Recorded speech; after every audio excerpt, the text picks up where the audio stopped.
MCR கணிக்கு இனிய வணக்கம். நான் உங்கள் கௌதமன். நாம் இன்றைக்கி என்ன பார்க்குறோம்னா, கத்திரி. இது ஈரோடு பவானி கத்திரின்னு சொல்லுவோம். இந்த கலர்கள் ருசி அந்தளவுக்கு அருமையாக இருக்கும். இந்த வெரைட்டி பார்த்திங்கன்னா, நம்ம இப்போ விதைகள் எடுக்க ரெடி பண்ணிகிட்ருக்குறோம். இந்த செடி வந்துட்டு நமக்கு இப்போ 6 மாதம் ஆச்சு. இதிலேருந்து காய்கள் இந்த மாதிரி பழுத்ததுக்கப்புறம் எடுத்து இந்த மாதிரி இதில் சேகரித்து இந்த விதைகளை நம்ம இப்போ இந்த விதைகளை இந்த மாதிரி தண்ணி விட்டு நல்லா அலாசணும். அலாசி எடுக்கிறப்ப இந்த மாதிரி உள்ளே இருக்கிற தோலெல்லாம் எடுத்துகிட்டு கீழே, அதாவது நமக்கு பார்த்திங்கன்னா நல்ல விதைகள் எங்கே இருக்குதுன்னு பார்த்தேன், தண்ணிக்கு அடியில் இந்த மாதிரி இருக்கும். இதுதான் சுத்தமான விதைகள்.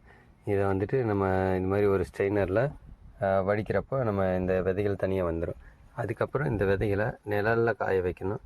வெயிலில் காய வைக்கக்கூடாது. நிழலில் காய வச்சு நம்ம இதை வந்துட்டு பதப்படுத்தி சுத்தமாக எடுத்து வச்சுக்கணும். அதுக்கப்புறம் நம்ம இது 1 மாதத்துக்கு அப்புறம் நம்ம இதை விதைகளை வந்துட்டு நம்ம நடவுக்கு நம்ம ரெடி பண்ணலாம். 1 மாதம் 2 மாதம் நீங்கள் 1 வருஷம் வரைக்கும் இந்த விதைகளை பத்திரமா வச்சுருக்கலாம். அது எப்படி வச்சுருக்கலாம் அப்படிங்கிறத அடுத்த வீடியோஸில் பார்க்கலாம். நன்றி, வணக்கம். நம்ம சேனலை லைக் பண்ணுங்கள், சப்ஸ்கிரைப் பண்ணுங்கள், ஷேர் பண்ணுங்கள்.